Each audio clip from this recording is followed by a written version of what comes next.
Alright, the final push to Thronebreaker ends here with 6.4, and I'm nervous, man, because there is the Grandmaster fight at the end of this whole thing, and the Grandmaster, he isn't like the most difficult boss because he can be taken with anyone pretty much, but if you don't know the fight too well, you're gonna get destroyed, right?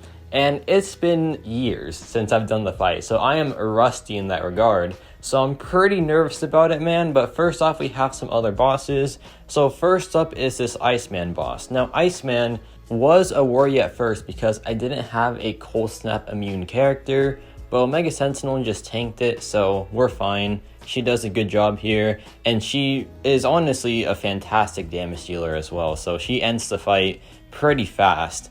And yeah, Omega Sentinel, really awesome champion, and she got the boss down with pretty much absolute ease. Now here, I use Cassie Lang for this Thor Ragnarok, and it is a good fight for Cassie because he has power reserve, but I mess it up and I just don't get the solo. Like there I get hit, it was just a mess, and this has prove yourself as well. So if you get hit, it really does cost you a ton. And it also has aspect of death, so if you get hit once, then it's pretty much game over. So this boss is honestly a pretty dangerous one, but we do fine at the beginning. Like, you know, he's throwing the special attacks, the power stings are doing some massive damage, which is perfect.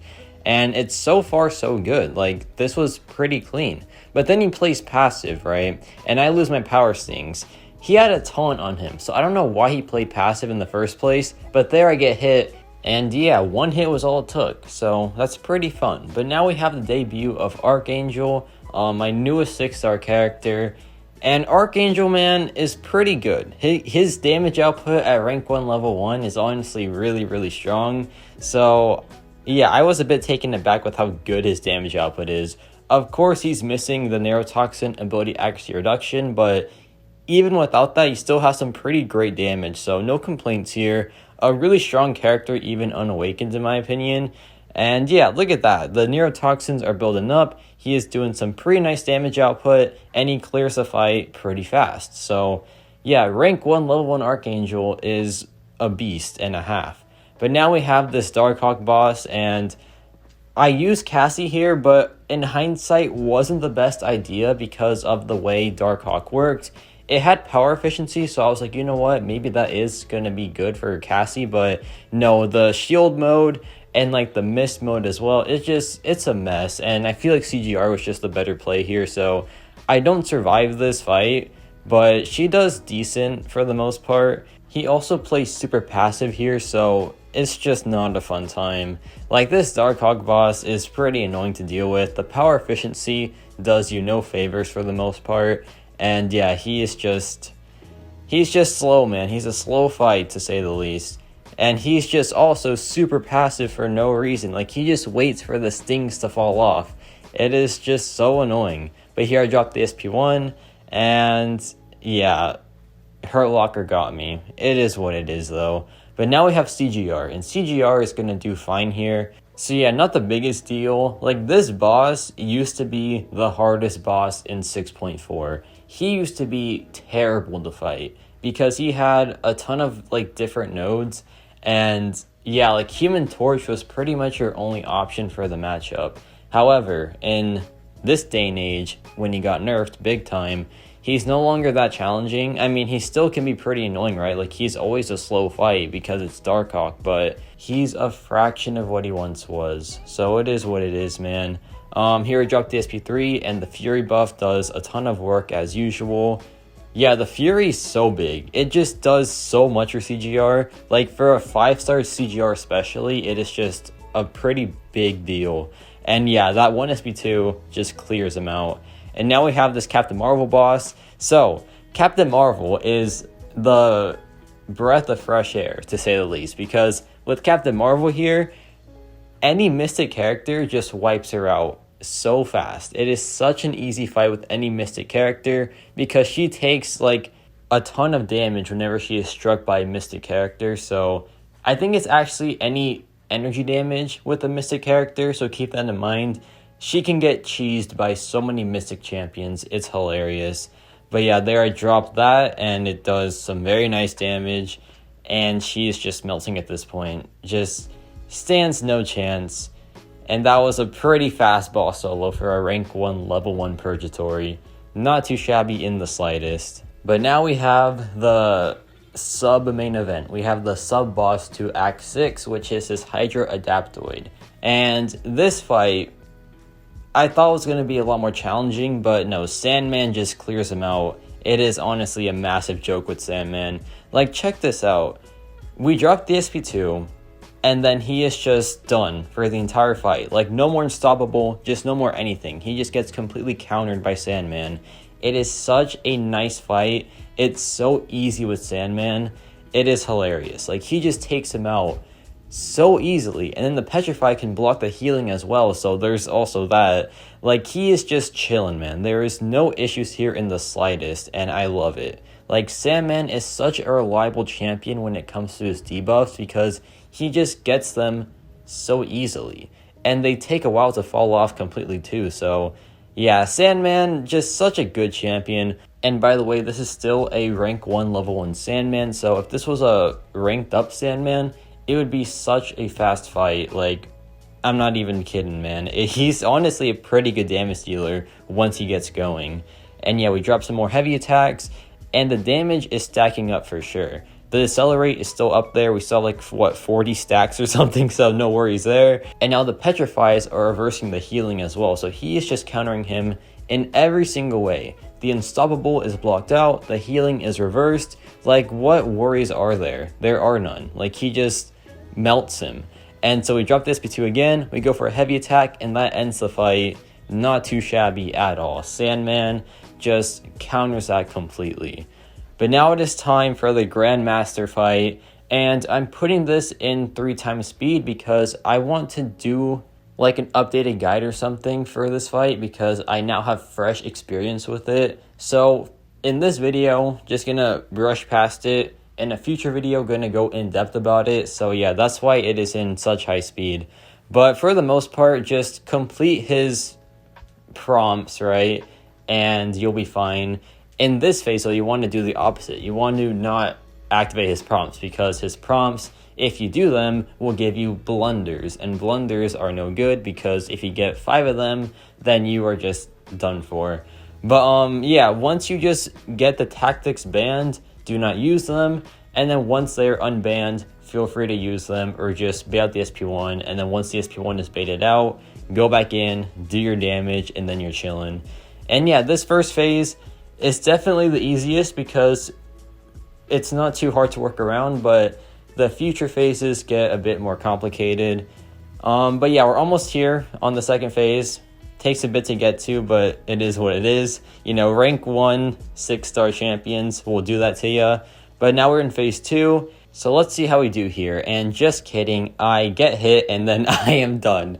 Perfect. But now let's try Omega Sentinel here, and Omega Sentinel is one of the better options because her base attack is super high, and for this fight, you want to have high base attack because whenever the Grandmaster is wounded, you get an attack increase based off of your base attack rating. So the higher the base attack, the better.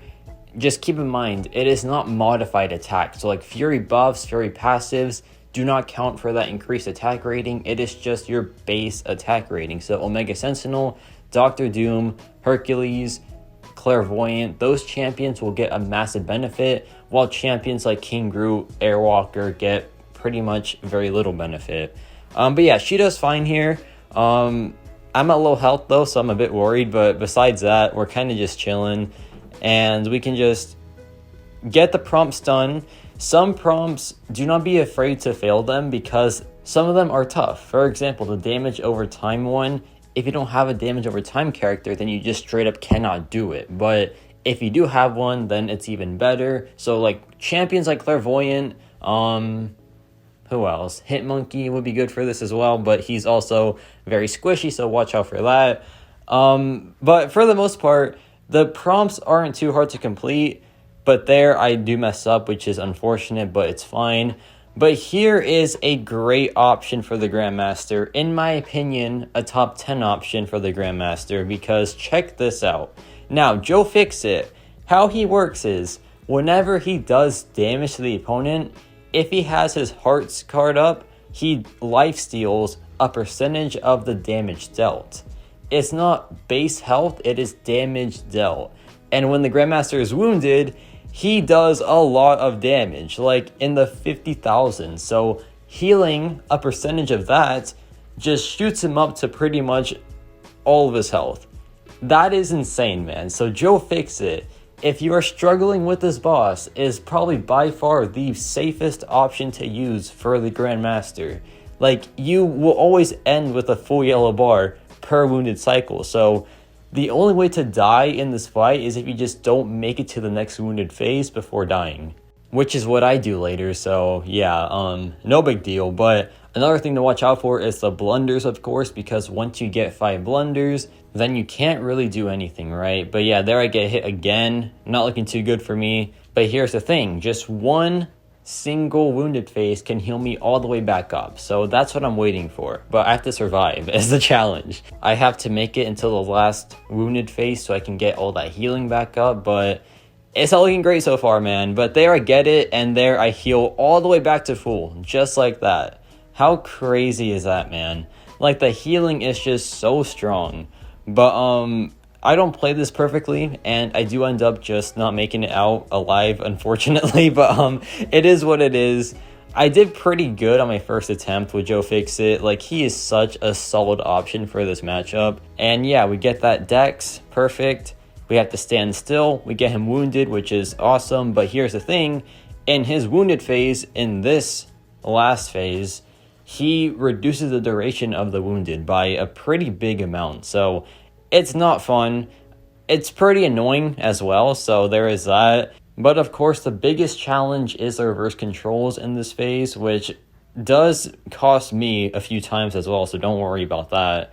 But here I can just get the next challenge done, hopefully soon, but he's just throwing that really often. So here I drop the SP3 for some extra damage, and he is down to about 20%. So far so good, to be honest. Like, we're doing it. He's doing pretty well. And I don't know how I mess this up. I forget how I, like, croak, but it must have been a really goofy way. Because I'm doing pretty good so far, to be honest. But let's see how I mess this up. Actually, okay, I remember now. I remember what happened. It was not fun. What I did was just silly. But we get the next wounded, which is perfect. And yeah, you're going to see soon that I kind of messed things up, and there I messed it up. I missed the dex for the SP1, and I had 2 blunders already, so that would have gave me my final 5 blunders, or my final 3 blunders needed to get me to 5, which means he gets the SP3 and he just one-shots me. So yeah, not a fun time. But now it is time for Cassie Lang, and Cassie Lang isn't really a good option. She just has, you know, she's just there, to be honest. Like, nothing she does is good for him. I guess her base attack is pretty decent, but besides that, yeah, just not really a champion you use for the Grandmaster. There are better options for sure, but here's the thing. With Grandmaster, you can use anyone that you want to. But some options are better, for example, Joe Fix-It. Some options are worse, for example, Airwalker, who, by the way, if he's unramped, can't even do the fight, so that's pretty fun. But yeah, here I drop the SP3, and he is now down to the final phase, which I end up messing up, so that's great. And I have to use CGR here. I have to put in a revive, so this was a 1 revive takedown of the Grandmaster. Not too bad overall. Here's the final phase in, like, regular speed. Just get the intercept, and then once you do that, then it is just easy pickings because he is super aggressive. So here I can just dex a ton also, but I got too confident with the dexes and now I'm cornered, but then I thankfully survive, and yeah, there's a Grandmaster done, and that was the final boss needed to do before Thronebreaker. So yeah, man, we did it. We got 6.4 done. Act 6 has been completed. Look at that SP3. Look at CGR go. Honestly, he was my path clearing MVP, so I really appreciate him. But there's a Grandmaster fight done. And that is Act 6 completed. Super fun times. The rewards for it, pretty nice as well. We got a full 6-star crystal. We have some 5-star shards. We have a 5-star Nexus crystal as well. A 1 to 2 generic gem, which is massive. That is so good because I don't even have a rank 2 6-star in this account yet. Not even a rank 5 5-star. I don't have either of those. So getting that is massive. Like, such a big deal, man. But now we have this offer, which is not too good, so I'm going to pass on that. And here's the cutscene. Pretty nice cutscene. Great art. Looks pretty good. There is Karina, about to take over. And she does a good job. She knows what she's doing. So yeah, I appreciate Karina. Here we have the final part of it though. She's about to take over. Love to see it. There is that guy, which we haven't seen after this cutscene for some reason. So don't know what that's about. When are we going to face that dude? Because yeah, he looks pretty dang cool. And there is Act 1, the Union, which is next up for me. Right there, look at that. Book 2 is unlocked. There is my next conquest, which is Act 7. Should be a very fun time, but first we have some crystals to open. From here, Juggernaut, please. 5-star Juggernaut would just wipe out Act 7, so I really want that. But first up is a 5-star version of Red Guardian. Now, that is ISO, and ISO is a priority on this account, so I will take the ISO, no complaints whatsoever, and the 6-star shards. Not a bad pull in the slightest. And Red Guardian is a really fun champion, so yeah, no complaints. But now we have a poor decision. Or was it? Because I choose to buy a 5-star featured crystal. I'm like, you know what? 6 stars are now my main priority, so let's just have some fun with this. If I pull Photon, instant rank 5. If I pull like Silk, instant rank 5. If I pull Hitmonkey or like Mcoc, instant rank 5s. There are a ton of good options here. It will land on a 5-star version of Super Scroll. So yeah, guys, maybe don't buy the feature crystals. Yeah, some quick advice there, I guess. That wasn't too fun. That was not fun in the slightest, but hey, we still have some other crystals, right? It's not game over just yet. We still have these Cavalier crystals. Hopefully something decent here. I just quick tap it. There is 6-star Iceman. There are a ton of 3-star champions, and it stays that way. So that's very fun. Just kidding. That is terrible. But let's see. Maybe something better here. Hopefully, right? There is 6-star War Machine. There is 6-star Ronin, and we land on a 3-star version of Scorpion. So not the best start. So let me just restart this. Let me just go back out, go back in, pop the crystals, and see what we get here. So I'm going to pop it, and we get a 5-star Nexus crystal. That's what I'm talking about, man. That's a lot better than what I got before. But now it's time for the rank up gems. We have 2 to 3, and 2 3 to 4 gems. Hopefully anything but skill. I have too many skill gems, man. It is bad. I have so many of them. It is not even funny. And first up is a skill gem. So that is so fun. That is such a nice time, man. Look at that. I have four of the gems, and I have like what, 3 5-star skill characters. It's insane. And there, thankfully, it's not a skill gem again. It is a mutant. Finally something, man. Finally something that isn't skill. Like, oh my gosh. But now we have the 3 to 4 crystals. Please something decent here as well. No skill. I do not want skill in this crystal. I'm done with skill. I don't even have any good skill characters yet. But the crystal stops and we get a mutant gem, which is honestly amazing. I will take that, man. A lot of great mutant champions. Do I have them yet? Not really, but I'll get them soon enough, I hope. And the next crystal is another one. So hey, I now have 2 mutant gems. Fun times, right? It could have been any other class, but no, I got a second mutant one. Fantastic. But now we have the 5-star Nexus crystals. Let's see what we get here, man. I'm a bit nervous for sure. Just any great 5-star champion, please. Just anyone decent. I'm going back out, back in a lot of times. So let's see what we get here. And first up is Luke Cage, Corvus Glaive, or Thor Jane Foster. Now, I should have picked Thor Jane Foster or Luke Cage because Thor Jane Foster is a good nullifier and Luke Cage is just more fun. But Corvus is Corvus, so I picked him on instinct, and in hindsight, maybe not the best pick out of the three, but hey, you know, he's still a cool character, so I'll take it. Corvus at a high rank and like recall masteries is insane. But this crystal is a bit sad, and I pick Star-Lord after some thinking because yeah, Star-Lord is more fun, and if I awaken him, then that is a great option for some like Everest content. And honestly, I can rank 5 him and max sig him if I wanted to for my tech rank 5. Sounds really fun and like a really good quest clear, but I don't know just yet. But now we have a 6-star crystal. Hopefully something good. The opening so far has been fine, right? Like nothing too crazy. Star-Lord was great for sure, but besides that, just a bunch of decent pools. But hopefully more now. Hopefully we get a great champion overall. And the real stops, there is I-Bomb, there is Stealth Spidey, there is Moondragon, and we get a 6-star version of Diablo. That is another god tier champion for this already crazy account, man. Such a good pool. He is a villain, he is mystic for the variant, so that is amazing because my next stop is the variants.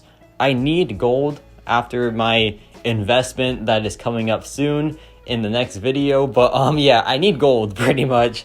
So variants are my next stop for gold, and yeah, I need mystics, I need villains, I need symbiotes, I need all of them. So the next crystal, hopefully something good here, man. The real stops, there is Sunspot, there is some decent champions, but it lands on a 6-star version of Ant-Man. Now, this is pretty good because Ant-Man has a really strong synergy with Cassie Lang, who is one of my main champions on this account. So that is a massive pull, to be honest. And if I pull a 6-star ghost or rank up my 5-star ghost, I have that synergy unlocked as well. So to be honest, an amazing pull. Synergy-wise, really good, and by himself also just pretty good overall, so I will take that. But yeah, that is my Act 6 Chapter 4 completion rewards. My Thronebreaker rank up is coming soon, probably later today to be honest, so we'll see about that. But yeah, let me know your thoughts on this completion run. It was 1 revive again, which is insane to me, man. Like, I'm not that good at the game, so doing it in 1 revive was just really surprising to me. And yeah, that's about it for me.